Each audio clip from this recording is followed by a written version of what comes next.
With the indie crew, with the indie crew. All of the games are great, even the sheet ones too. With the indie crew.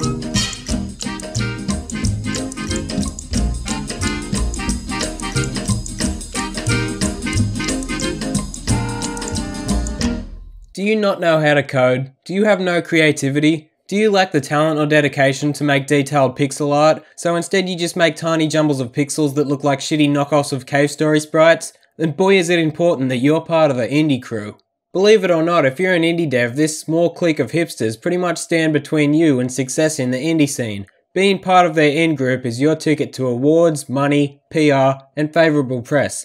Now a few of you might be thinking, Daz, you're talking about video games. Why do you care about that degenerate shit? Shouldn't you be talking about religion? After all, video games are for little kids. Well, here's why you're wrong. I'm interested in this because I'm an indie dev just as a hobby, and I'm an indie dev because I like art, I like animating, I like making music. So you take all these different artistic forms of media and then add an element of challenge and interactivity and you have a video game. So you tell me how all these different art forms are somehow no longer considered art when presented as a video game. You tell me at what point in the game making process all this work suddenly becomes illegitimate as a form of entertainment. And also explain why the movie industry should be taken seriously while the games industry should not, despite the fact that it's an even bigger business than movies. And until you do that, I'm going to talk about video games. Specifically, the people in the indie scene who seem to have more influence than they probably should. So who are they? Surely they're well-respected, competent artists with amazing technical skills and could rival AAA devs. So we're going to find out more about these people. And what better way to do that than to take a look at Rise of the Indies, a feature documentary exploring the world of indie game developers, their craft, their games, their dreams, and how they have forever changed the landscape of games culture. Well, sounds amazing, and it's also made by a studio from Melbourne, the hipster faggot capital of Australia. But I mean, I'm sure the documentary can't be that bad, and I'm sure these people deserve my money. Despite already running 2 Kickstarters to fund this, and despite the negative reviews, which read, a whole lot of production to say almost nothing of value. It's meant for the kind of audience that would throw and splatter a bucket of off-branded rainbow paint on someone's porch without their consent and call it art. And it's just terrible in every aspect. They shot it on a pretty good camera though. Yeah, I'm not going to be buying this film. Thankfully though, some very nice people on the internet have shared it with me for free. Because sharing is caring, so now I'm going to share it with you guys. So let's get started. What is the mentality of these indies like? What do they think about what they do? What do they think about developing indie games? Indie is a mindset. It is an approach to making games that is about being personal and being honest and being genuine and making something that you stand for. Wrong. Indie is short for independent. If you're an independent developer, it means you're not funded by anyone. If you make a game yourself, no funding, you can do whatever you like, you don't have to answer to anyone. That's an indie game. You don't have to inject all of your ideology into it for it to be indie. It doesn't have to be an overblown garbage pile of political wankery like Gone Home. Indie simply means independent. It's probably not a good sign that the indie scene introduces itself with some phony pretentious bullshit. But well, at least now we have an idea of what we're in for. When you want to think about indie spirit, it's a lot about just taking a leap of faith and saying, I want to make this thing so badly and I don't think anyone else will really play it. The indie spirit is about making games that no one else wants to play. Okay, got it. Because doing anything else is too mainstream, and we all know that mainstream games are terrible. And AAA devs, the qualified professional developers, the stuff they make sucks because it's not indie. Large companies, they're just putting out the same games. Car racing, fighting, shooting. There's a kind of tiredness to that experience. There's a lot more in games than shooting people in the face. Yes, all AAA developers are the same, and all AAA titles are Call of Duty. There's just a slight problem with these indies shitting on AAA devs, and that is that even some of the professional artists just making textures to be applied to the 3D models in these big games have more talent in one finger than these people do in their entire being. Just sections of code from these AAA games are far more complex than anything these hipsters can hope to achieve. And some of these indies have the audacity to imply that their 5-minute long walk-in simulator is somehow superior to any AAA title. Don't get me wrong, I've played some 2D indie platformers that are great fun, but they don't require anywhere near the amount of talent and effort required to produce some of these AAA games. We can really say tender personal things and confess our life experience in the form of a game and be heard on those terms. So we've heard a lot about life stories and personal experiences, which is fine from a writer's perspective, but how about art? How about technical skill?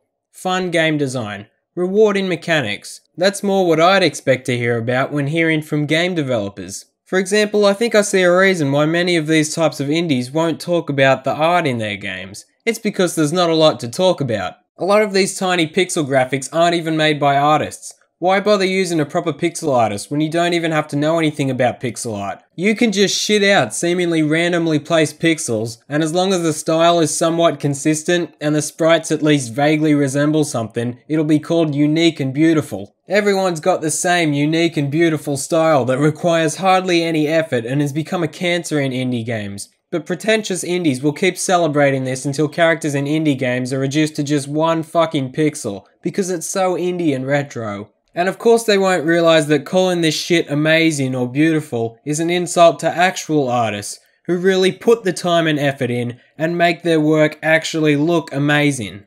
See the little guy you're looking at now? What that is that's actually a character design I did, and I decided it looked too stupid for the project that I was working on, so I ended up using it for YouTube. Because people like to have something familiar to look at while they listen to someone talk for extended periods of time.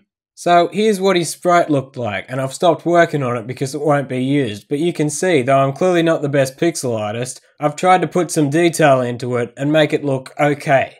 But I was wrong. What you really want to go for is something a bit more indie, something like this, and that'll take you all of 5 seconds. But no matter how hard you try, you will never be as indie as Robin Arnott. About a year and a half ago, I started kind of developing this bizarre idea for a game called SoundSelf.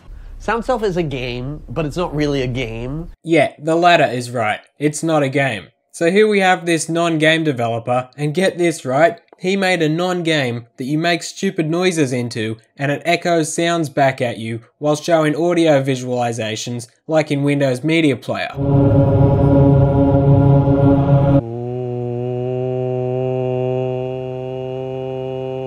What a great game. It's a really powerful experience. It's just difficult as fuck to describe. Well, some people online describe it as a retard simulator. A crude description, but I think that about sums it up. I am so proud of how well this thing creates that expansive sense of self in a way that you would otherwise need a long time training on meditation or a large dose of hallucinogens to experience. Oh, is this guy a hippie? I never would have guessed. A lot of my ideas for SoundSelf in particular come from experiences and conversations with the hippie community.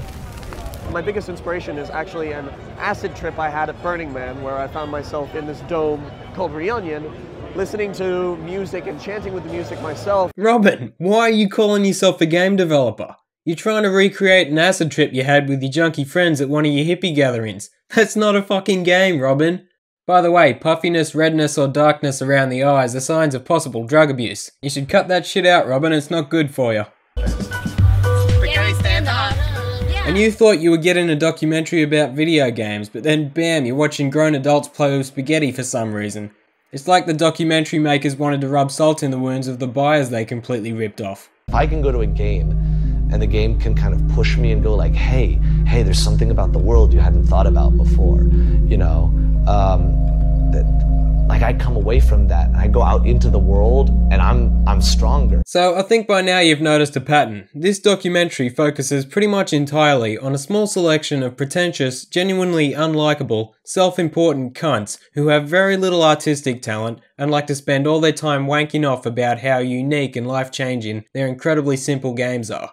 But wait a minute, let's look at the promotional art for this documentary. We see games that actually matter. So where are they in the movie? This art was done by Paul Robinson, so does he appear?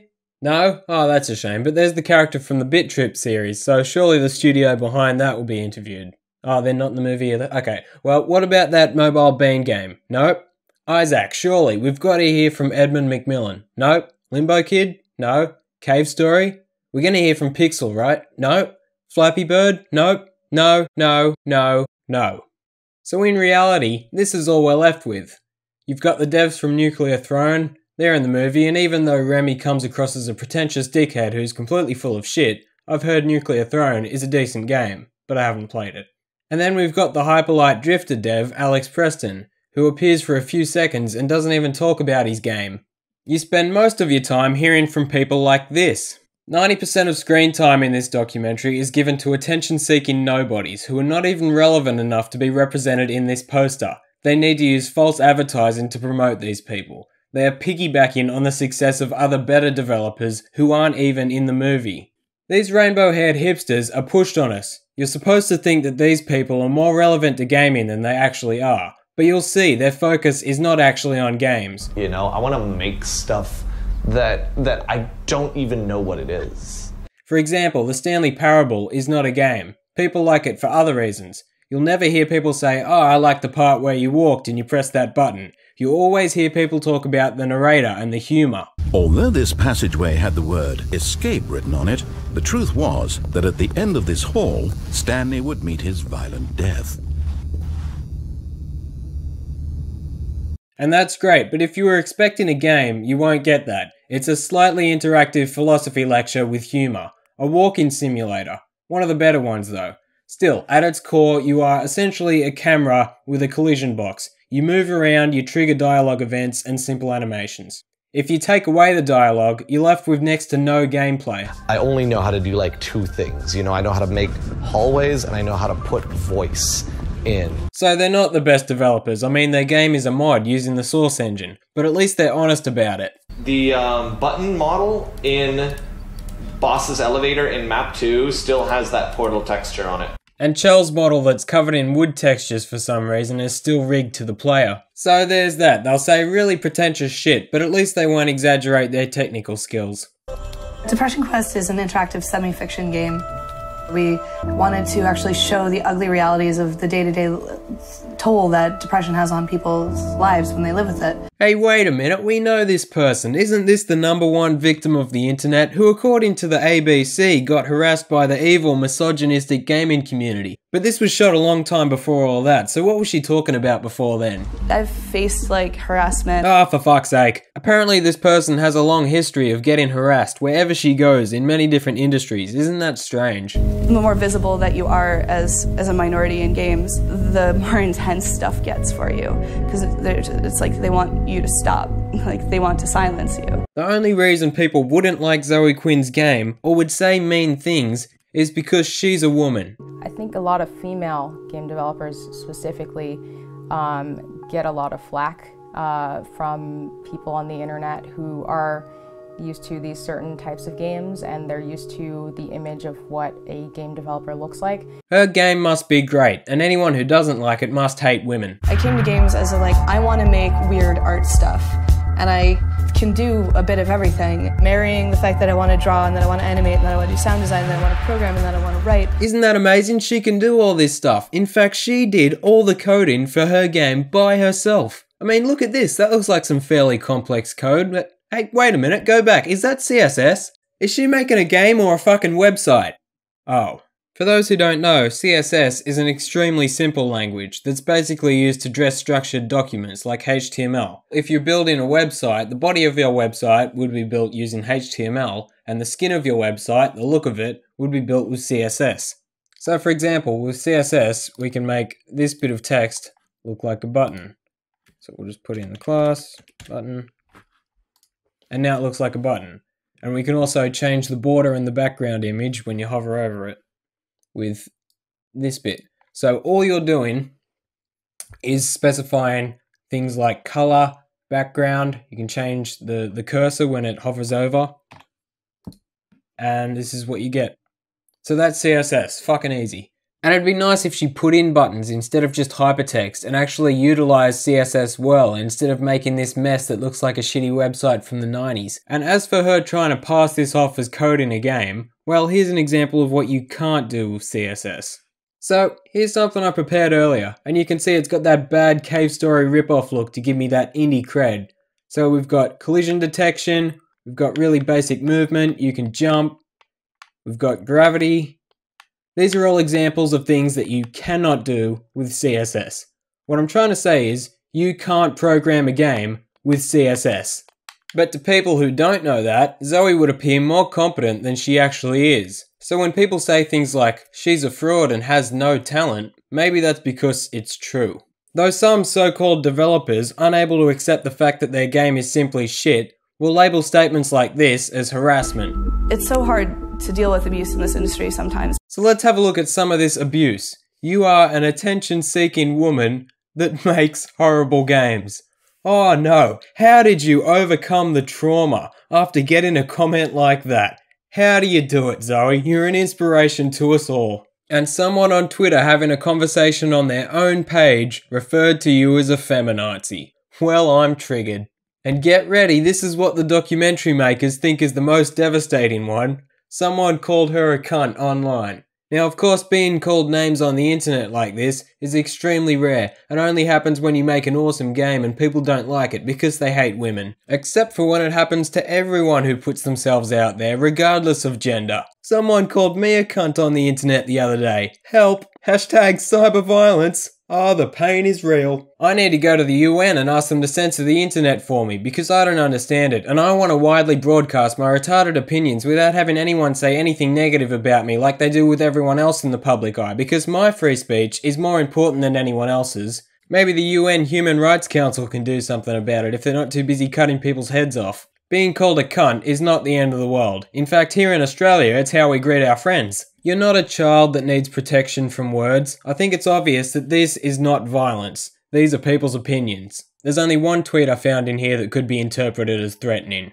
Most are just calling her a terrible person. Because, well, she's a terrible person. And so is anyone else who feels the need to twist any criticism they get into misogyny or some other bullshit. And the indie crew support this behaviour, all the way. So this supposed hatred of women, who ended up getting the blame for all this?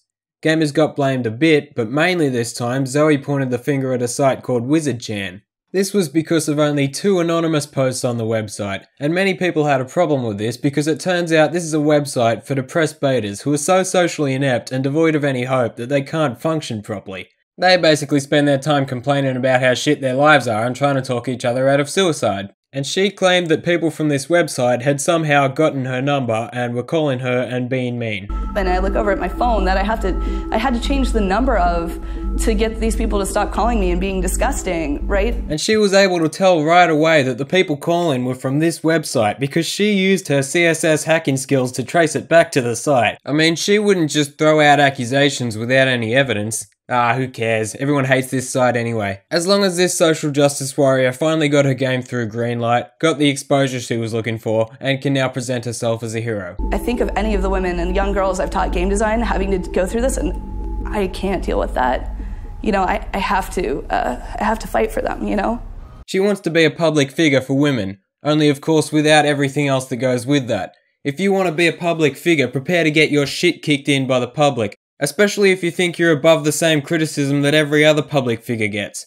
But this is the general attitude of the indie crew. Self-righteousness is a common theme. A lot of them seem to think they're above others, and everything is harassment. Here's what qualifies for verbal abuse. Once I started experiencing sort of like verbal abuse on the internet and people being like, oh, you're just someone's girlfriend who makes games, like after I experienced that, I realized that it's like a real issue and that if no one steps up and speaks out about it, then nothing's gonna change. So that sort of motivated me to like teach myself how to program, get really serious about making games, and like go out there and try and make that change myself. So like, what are like Nina Freeman's games like? Because this is supposed to be a documentary about games, even though the documentary makers seem to have forgotten that. Oh, well this looks okay, I can't wait to see it when it's finished. What, these aren't rough sketches? This is the finished game?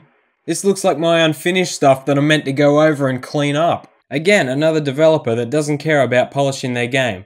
These developers don't care about the content of the game. They don't care about gameplay, as long as the game's subject matter somewhat involves politics or some social issue. Heartlife's another really good example of interactivity, sort of enlightening the player to this social issue. like with someone who's working a low-income job, like at a newspaper stand or whatever, you know, having to do these repetitive tasks over and over, and then having to manage the little money that you have. That's something that some people will only ever experience in a game. What we have here is an indie games community that don't care about games, but instead are consumed by identity politics and slacktivism. Fundamentally, I'm interested in telling stories, and games, I think, has the potential to be such an amazing way of telling stories. And I want to keep pushing that, you know, finding out what more we can do with it. My games are about empathy and trying to understand people, so I feel like anyone can get that out of that. Whether, you know, you're a straight male or you're some 13-year-old lesbian who's hoping for some representation in games, I feel that's what's most important to me. Just trying to get people to think about things from other perspectives. Making it be about Chosen Dynasty sexism at the same time that it's about our own. But at the same time, I think it just goes to show that you can make games that are designed for queer women. If there's a genre that's full of misogyny, it's definitely visual novels. Tumblr has come to the indie scene. Edmund McMillan was completely right about these people. Of all the rumors and conspiracy theories that have been going around for ages about the industry, I will tell you that the reality is far worse. And the far worse reality is this is an industry full of greedy, social lunatics. They're all fucking crazy, greedy, selfish people who aren't knowingly doing anything bad, but are simply awful and void of any artistic value. I would like you to picture the music industry where nobody makes music and all they do is talk about sexism. Wouldn't that be fun and hilarious? And the problem is not just that people in the indie crew are talentless and completely full of shit, it's that if you're new to the indie scene and you don't share their batshit insane worldview, you'll be shunned. You're out of the group. It doesn't matter how good a developer you are, you better not say anything they don't like, because aside from having unethically close connections with game journalists and their outlets, many of them are also judges in award festivals like the IGF. And over the years, they have created an environment that is not about merit, but about a certain in-group of hipsters promoting their friends and shunning anyone else. I'm going to play you some clips of Team Meat talking about their experience with the IGF. These people, I have no idea who they are. A lot of the judges are just like writers or I don't know what. And there's nobody's actually going by these rules that are set in place. They're just going by their own personal rule set where they think, you know, that it's quite literally, there's arguments that are literally, hey, this person needs help, and I think letting them win will help, even though they like directly say this game is better than this other game, but this game needs some help. Let's make them win. And it's just like, oh my god, like there's so much wrong with that, and it's just so fucked up. It pains me to have Phil Fish like directly tell me that he voted against, like, he straight up just told us, like, oh yeah, I was one of the many people, according to him, that voted against Super Meat Boy because I knew you guys were going to be fine. And you always look for a reason why you lost. Like, if you lose the basketball game, oh, their defense was better. You know, you don't have people coming up to you after the game and saying, yeah, I kept clicking the +1 score on the other guys because the one kid's brother is in a wheelchair. Like that doesn't help. If the IGF this year and the next couple of years turn out that it's like these crazy no-name games that take forever to come out or never come out, and when they do, they're not popular and nobody can really relate to them, but they got these prizes based on this agenda that these people had, people are going to eventually start not caring about it, and then it just sort of ruins everything for everyone. I don't want to see that happen, but I feel like it is, and then you'll be like, oh great, I'm in the IGF, I get to go meet this guy that made this game where there's some blocks, but it's about his mom, so that's cool. Yeah. I know last year Antichamber won, and that's great, whatever. I actually wanted either Fez or Spelunky to win, because they were both built from nothing, ground up, ridiculously polished, ran well, all of these things. And yes, Antechamber is very, very polished, but there's this one glaring huge thing. It runs off of Unreal 3. Like, how can you give an award for technical excellence to something that all of the heavy lifting is done? And I know he's done a lot of work with shaders and everything, but so did Fez, and so did Spelunky. And when I was trying to explain this to the other judges, I just felt like I was banging my head into a concrete wall, because it became a thing of ideals. It's like, well, should we be awarding the most, like, technically innovative? Or no, it says technical excellence. It's the one that does tech the best. And they're far from the only ones to say stuff like this. The indie scene is rife with corruption, conflicts of interest, and a lack of transparency. Don't believe me? Look up Phil Fish. Speaking of Fez, look up his indie fund bullshit he pulled with the IGF and Indiecade. Watch the Indie-Fensible series, I'll link it in the description. And while we're on the subject of corruption, do you want to see which pathetic hack they chose to give the closing statements of the documentary? Just you wait. It's absolutely exciting to me that we have a whole another generation of game designers who are being able to start way ahead of where everyone 20 years ago started. But once they have these skills, then they can create almost anything they want to. You know, it's like holding up a paper airplane and running with it. And the fun part is letting go and seeing where it goes. And who doesn't want to run underneath that plane? Run underneath this plane, Ben, you fucking bag of shit. You're the cancer of video game journalism. To recap, this documentary is a joke. It really is terrible in every way. It's not even worth the bandwidth. I've shown you everything that's even remotely interesting in this 1.5 hour abortion of a movie. Indie games are great, but not indie games made by these people. They are terrible artists and complete narcissists. But at the moment, if you're an indie dev, these people decide whether or not you get awards, prize money, and press coverage. I don't trust the IGF or Indiecade. They are scamming you. They are taking your entry fee, and that money is being used to promote people in the in-group. And the worst part is, they don't think they're doing anything wrong. Apparently they're just helping out their friends. I'm not going to be cozying up to these fucktards so I can be part of the industry, that's for sure. We need an Indie Games Awards Festival with a transparent judging process that will judge games based on merit. Because developers deserve to win awards for actually making good games, not being in stupid hipster cliques.